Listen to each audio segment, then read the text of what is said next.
Hello and welcome to Swayam Mock Kannada Language Learning Series.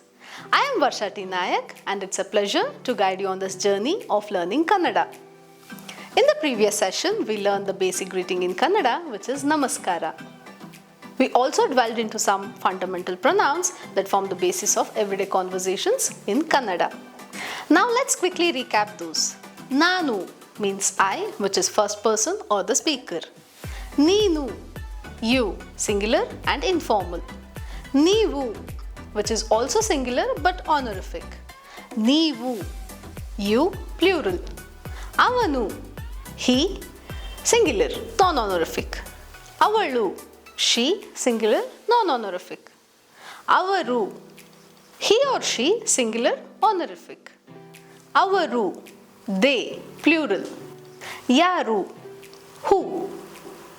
These pronouns are essential because they help us identify and address people in different contexts, whether formal or informal. Now let's build upon this foundation and explore more pronouns and their uses in Kannada so you can start forming simple yet meaningful sentences. In our previous discussion, we touched upon some basic pronouns like avanu for he and avalu for she. Today, we will expand on these by introducing their counterparts Ivanu and Ivalu.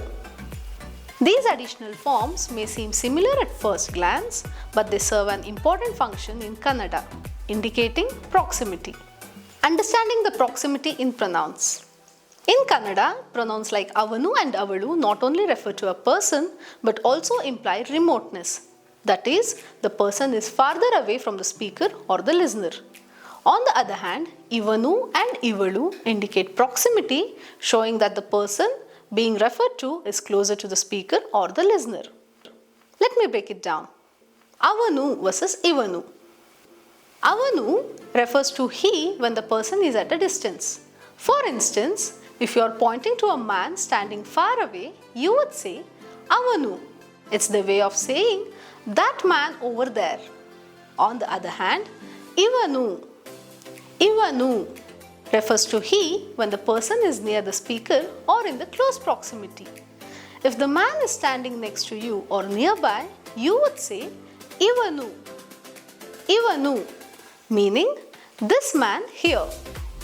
Likewise, let's now look at Avalu versus Ivalu. Avalu refers to she when the woman is farther away.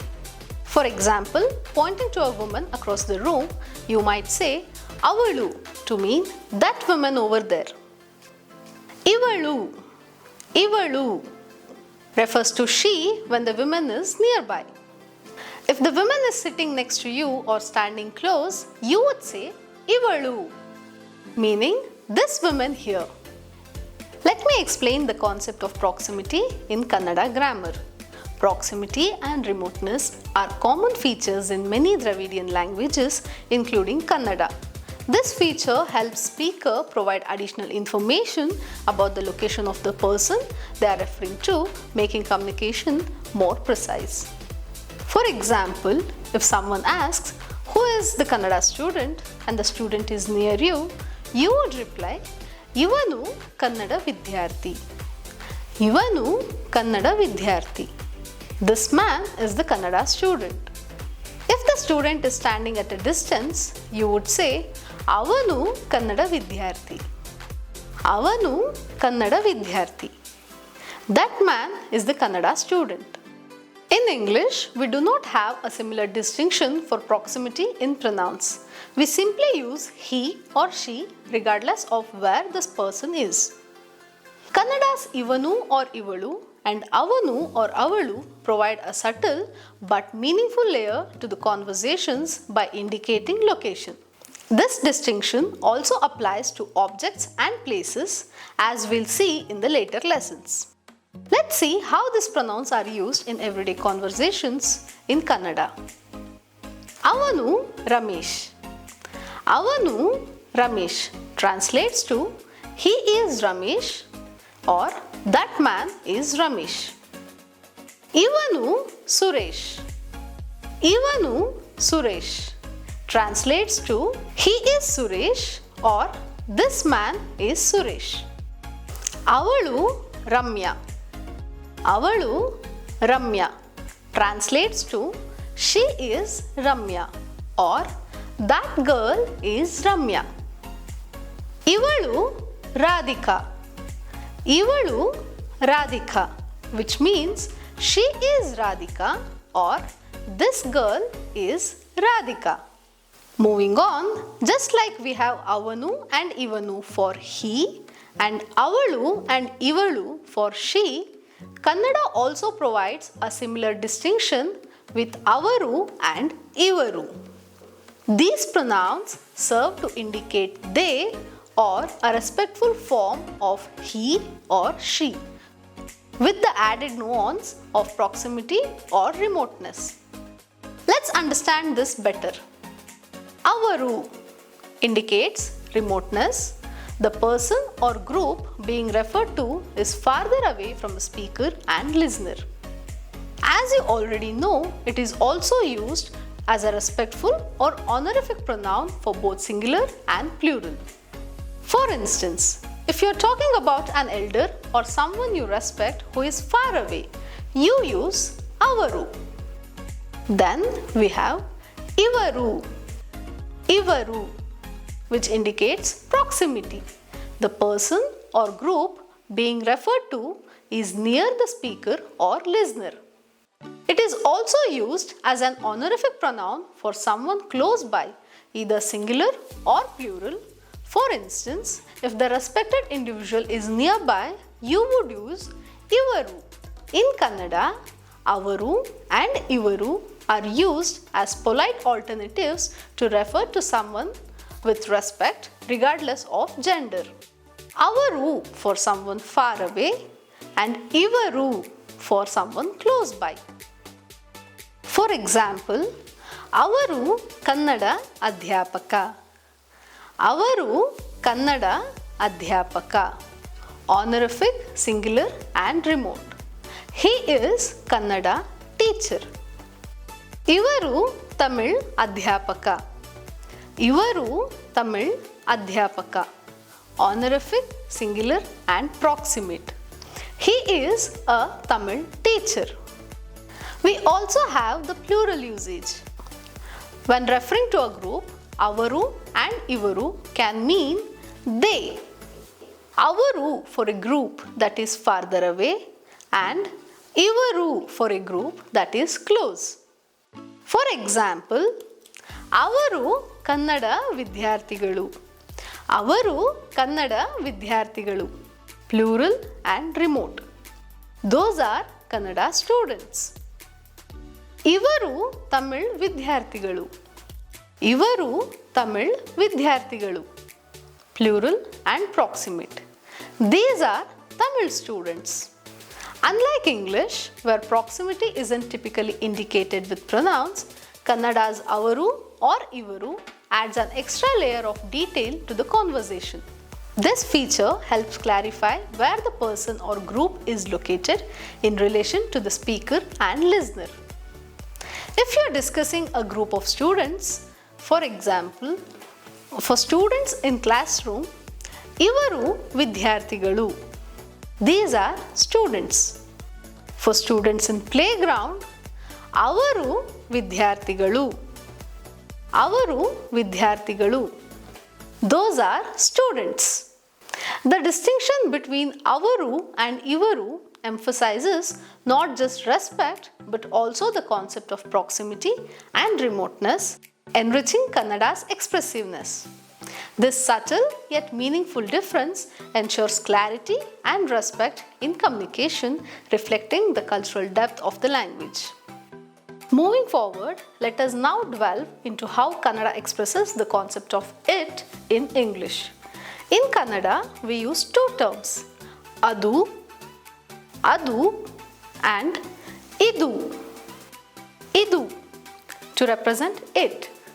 These pronouns are gender neutral and specifically used to refer to objects, animals or non-human entities. Understanding adu and idu. Just like we have seen with other pronouns, Kannada provides two distinct forms for proximity and remoteness. Adu means that is. Adu is used for things or animals that are far away from the speaker or the listener. It essentially translates to that is or simply it in English. Example, Adu mane. Adu mane translates to that is a house. Adu hoovu. Adu hoovu translates to that is a flower. Then we have idu. Idu. This is. Idu is used for things or animals that are near to the speaker or listener. It essentially translates to this is or simply it in English. For example, idu pustaka. Idu pustaka, which translates to this is a book. Idu gadi. Idu gadi translates to this is a vehicle. To clarify, let's compare the two with examples. Idu mane. Idu mane translates to this is a house. The house is nearby. Adu shale. Adu shale translates to that is a school. The school is farther away. The distinction adds clarity, especially when pointing out objects in real-time scenarios. For instance, when giving directions or describing surroundings, this system helps to indicate proximity effortlessly. Let's see some more examples for practical usage in everyday conversations. Scenario 1. Explaining objects. Suppose someone is pointing to an object and asking what it is. You might respond, Adu meju. Adu meju. That is a table. Idu kurchi. Idu kurchi. This is a chair. Scenario 2. Talking about animals. While describing animals, proximity plays a significant role. If you see a dog across the street, you'd say, Adu nai. Adu nai. That is a dog. If a cat is sitting next to you, you'd say, Idu bekku. Idu bekku. This is a cat. Let me tell you why proximity is important in Kannada. Kannada's distinction between adu and idu reflects its cultural emphasis on spatial awareness. This feature not only improves communication but also aligns with the way we naturally perceive and categorize our environment. It simplifies expressions and adds a layer of specificity that is often absent in English. The words adu and idu are versatile in Kannada and are not limited to referring to it. They are fundamental parts of language used in various contexts that go beyond objects and animals. Let's delve deeper into their usage and their role in Kannada's gender-neutral grammar structure. Let's see how adu and idu are placed in sentence structures. In Kannada, adu and idu often serve as placeholders or pronouns to introduce or describe a subject. They are used to refer to things, situations, or even abstract ideas, making them essential in everyday communication. For example, adu satya. Adu satya translates to that is true, referring to a statement or a fact. Idu neeli. Idu neeli translates to this is blue, describing a color. Adu sullu. Adu sullu translates to that is a lie. Further, Kannada is inherently gender neutral when it comes to non-human entities. Unlike many languages where nouns have grammatical gender, Kannada does not assign gender to inanimate objects or animals unless explicitly specified. Pronouns like adu and idu represent things and concepts without any association to masculinity or femininity. This neutrality simplifies the language structure and makes it more universal in its application. Please note, adu and idu apply to all objects and animals regardless of their natural gender. Even for humans, Kannada allows for a neutral reference when the gender is unknown or irrelevant in context. For example, adu magu. Adu magu, that is a child. Let us now explore the plural forms of adu and idu in Kannada, which are avu and ivu. These plural forms help us refer to multiple objects, animals or entities and maintain the distinction of proximity and remoteness that is the characteristic of Kannada language. Let's understand in detail avu, avu. Those are. Avu is used to refer to multiple objects or animals that are located farther away from the speaker or listener. It translates to those are or simply they in English when referring to non-human entities. For example, avu hoovugalu. Avu hoovugalu, which translates to those are flowers. Avu pustakagalu. Avu pustakagalu translates to those are books. Then we have ivu. Ivu, these are. Ivu is used to refer to multiple objects or animals that are closer to the speaker or listener. It translates to these are or simply they in English when referring to non-human entities. For example, ivu maragalu. Ivu maragalu, which translates to these are trees. Ivu kambagalu.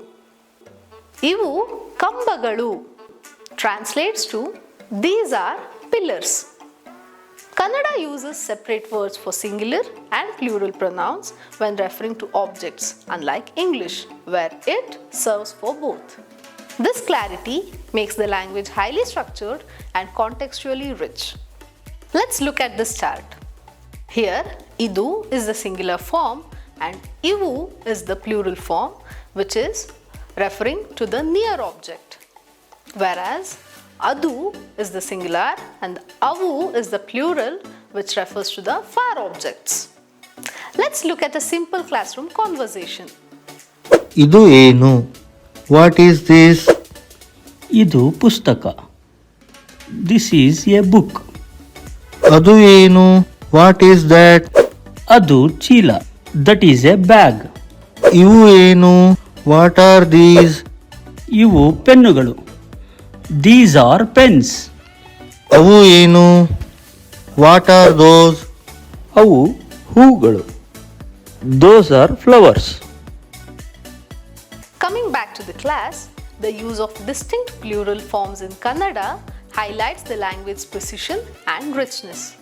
By differentiating between singular and plural and also between proximity and remoteness, Kannada enables speakers to paint a clear picture of their surroundings and the context they are describing. This feature simplifies the understanding of both quantity and location, which can be especially useful in storytelling, instructions, or real-time conversations. In summary, adu and idu for singular and avu and ivu for plural pronouns reflect the spatial and grammatical nuances that make Kannada a precise and expressive language. Moving on, in English, to indicate possession, we use pronouns like my, your, or his. For example, I am Varsha is a subject pronoun, whereas my name is Varsha is a possessive pronoun. In Kannada, these distinctions are also present and the genitive or possessive case marker a is added to pronouns to convey possession. Let's explore this structure in detail. In Kannada, to show that something belongs to someone, we add the suffix a to the pronoun. This changes the pronoun slightly and helps indicate ownership or connection. For example, Nanu, which means I, becomes Nanna. Nanna, meaning my. Similarly, Navu, meaning we, changes to Namma. Namma, meaning our. This simple change in the word shows who something belongs to or is associated with. Let me explain how this happens. Nanu plus a becomes Nanna, which means my. Navu plus a becomes Namma. Namma. Ivaru plus a becomes Ivara. Ivara, which means there. Yaru plus a becomes Yara. Yara, which means whose. Let me explain how this happens. Nanu plus a becomes Nanna. Nanna, which means my. Similarly, Navu plus a becomes Namma. Namma, which means our. Neenu plus a becomes Ninna. Ninna, which means your. Neevu plus a becomes Nimma. Nimma, which is also your. Avanu plus a becomes Avana. Avana, which means his. Avalu plus a becomes Avala. Avala, which means her. Avaru plus a becomes Avara. Avara, which means there in a honorific form. Ivanu plus a becomes Ivana. Ivana, which means his.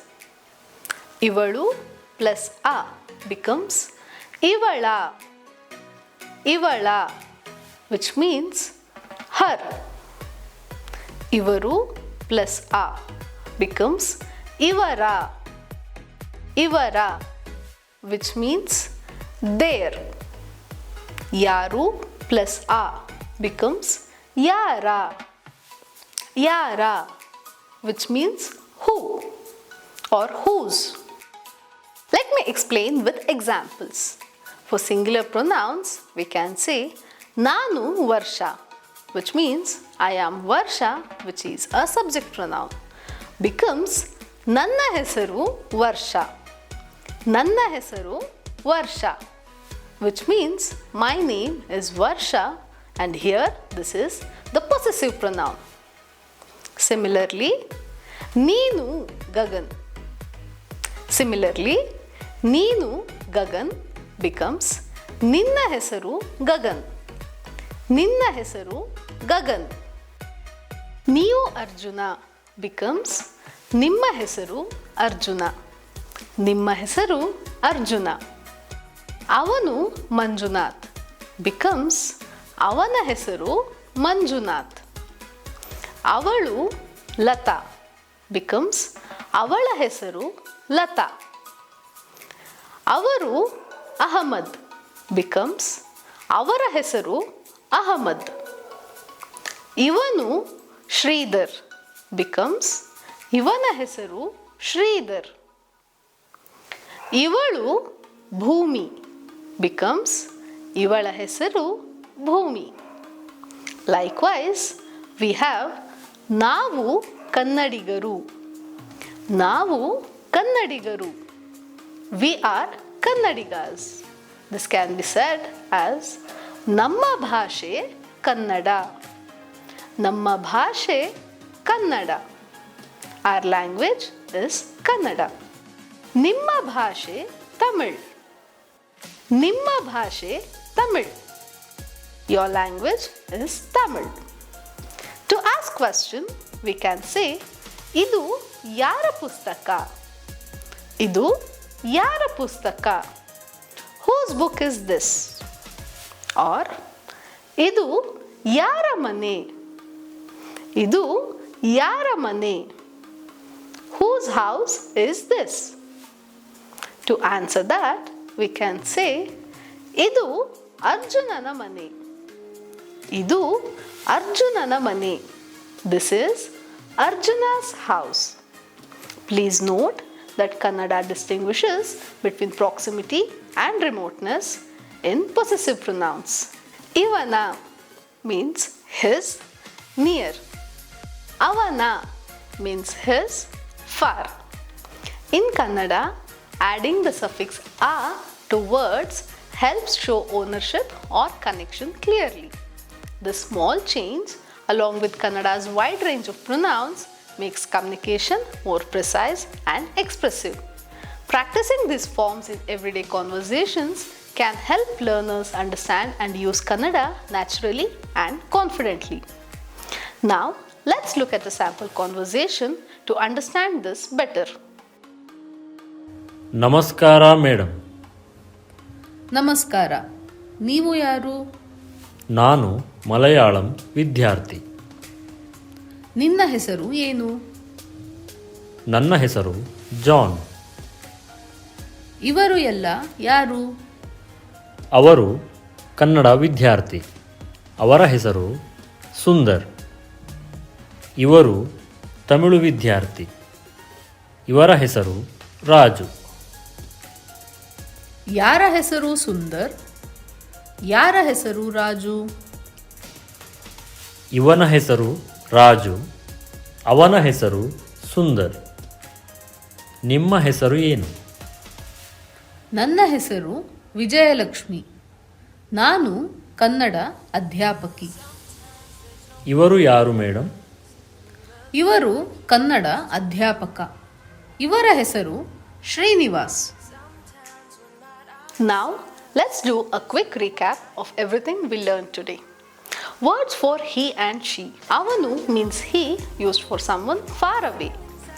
Remote. Ivanu also means he, but is used for someone nearby. Proximate. Avalu means she, for someone far away. Remote. Ivalu also means she, for someone nearby. Proximate. Then we learned the words for it. Adu means it, for something far away or remote.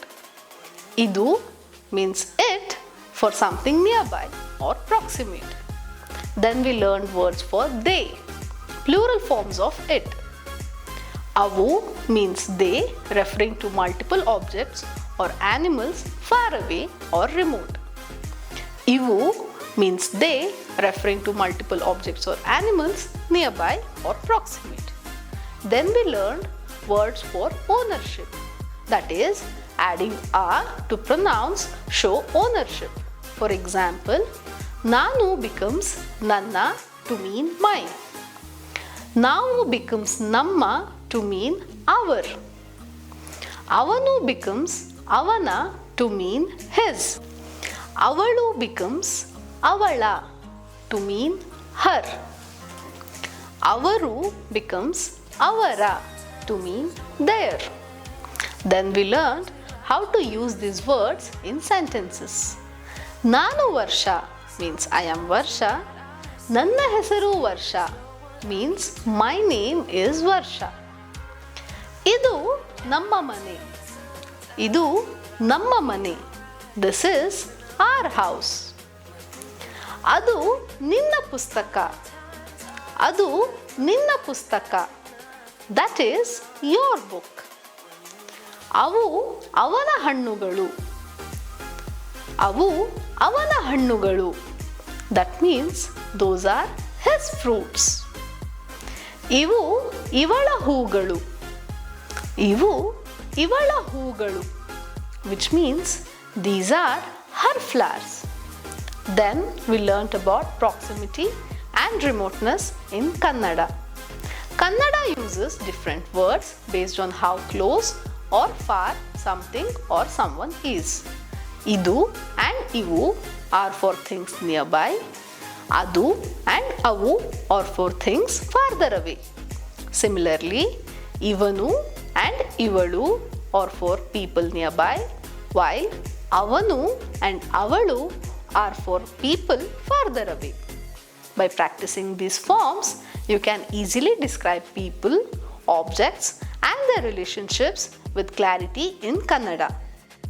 Keep practicing and you will be speaking naturally in no time. Here's a list of vocabulary we learned today. Avara, his or her. Ivarella, all. Enu, what. Nanna, my. Nimma, your. Yara, whose. Hesaru, name. Ivanu, he, proximate. Ivalu, she, proximate. Ivaru, they, proximate. Mane, house. Who, flower. Pustaka, book. Gadi, vehicle. Shale, school. Meju, table. Kurchi, chair. Nai, dog. Bekku, cat. Adu, it, remote. Idu, it, proximate. Satya, true or truth. Neeli, blue. Sullu, lie. Magu, child. Hoogalu, flowers. Pustakagalu, books. Maragalu, trees. Kambagalu, pillars. Cheela, bag. Pengalu, pens. Hesaru, name. Bhashe, language. Hannugalu, fruits. Here's an additional note. In Kannada, the concept of plurality is expressed using specific suffixes such as galu. This suffix is added to nouns to indicate that there is more than one of something. For now, we are focused on singular forms, but in later classes, we will dive deeper into the fascinating world of plurals in Kannada. As you progress, you will see how these suffixes help enrich Kannada sentences and make communication more descriptive and expressive. As we have come to the end of this video, I would like to thank you for joining me in this lesson. I hope today's session helped you understand and appreciate some of the unique features of Kannada, such as how we use pronouns to indicate proximity, remoteness, singular and plural. We also touched upon how to show correlation using words like nanna for my, etc. Learning a language is a journey and every step brings you closer to fluency. As you practice these concepts in your daily conversations, you'll start noticing how naturally they fit into the Kannada language. Don't worry if it feels like a lot at first. We will revisit and build upon these ideas in future lessons. Until then, keep practicing and observing Kannada in your surroundings. I look forward to seeing you in the next session. Namaskara.